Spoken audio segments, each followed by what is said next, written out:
Iran's missile strike against Israel was its largest yet, forcing Israelis to take shelter for almost an hour as missile impacts boomed near military bases and Tel Aviv.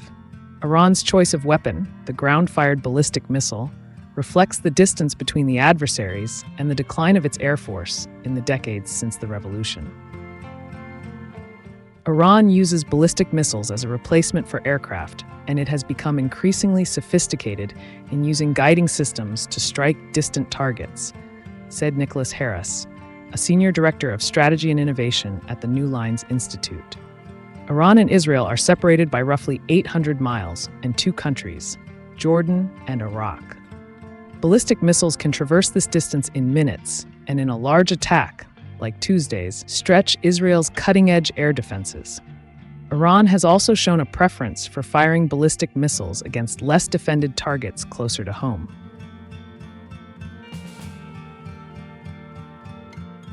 Since 2017, Iran has also used its ballistic missiles against ISIS in Syria, following terrorist attacks in Iran and, on one occasion, alleged militant targets in Pakistan. In January 2020, it targeted an Iraqi airbase hosting U.S. troops following the assassination of a top Iranian commander, leaving over 100 American soldiers with traumatic brain injuries. In January 2024, Tehran even used ballistic missiles to destroy a businessman's residence in neighboring Iraqi Kurdistan. Perhaps Iran's Islamic Revolutionary Guard Corps would argue they are using missiles and drones in the way the U.S. has used airstrikes and Tomahawk cruise missiles against regional adversaries, Roblin said. The U.S., of course, has a much greater ability to deliver accurate strikes than Iran does with its longer-range missiles.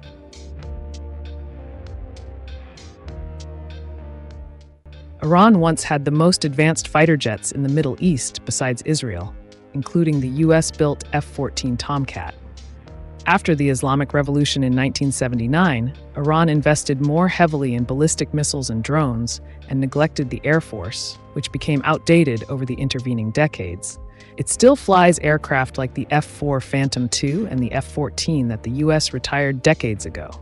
Its recent order of Su-35 flanker fighters from Russia, which remain undelivered, marks its first fighter aircraft acquisition in over 30 years and could bolster the country's beleaguered air defenses.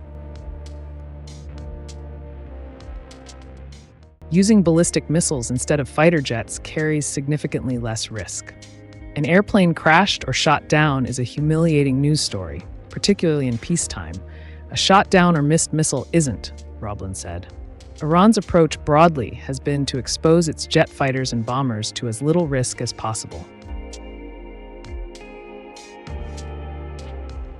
Iran used more than one ballistic missile type on Tuesday.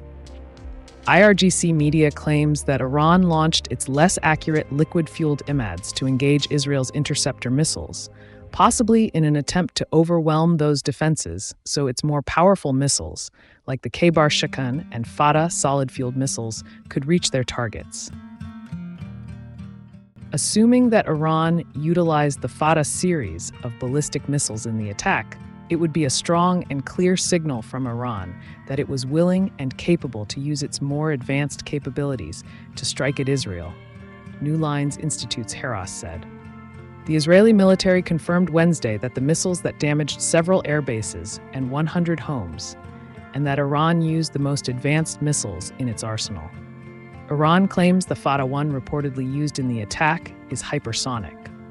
Israeli Air Force and intelligence officials have said there are no indications of hypersonic missiles in the strike, a class of the most advanced missiles that maneuver to evade air defenses after re-entering the atmosphere. For the U.S., the missiles will undoubtedly represent a threat to their forces in the region.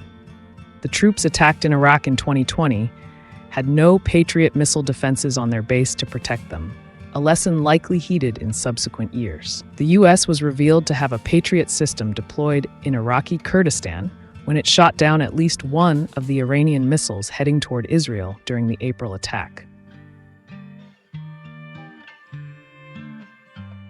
Iran is becoming adept at tack driving, or accurately firing ballistic missiles against a variety of targets. And this represents a clear threat to U.S. forces housed in the Middle East, Harris said. The reality is that Iran's ballistic missile capabilities are forcing the U.S. military to devote a significant amount of surveillance assets to identify when Iran is in a posture to attack with ballistic missiles.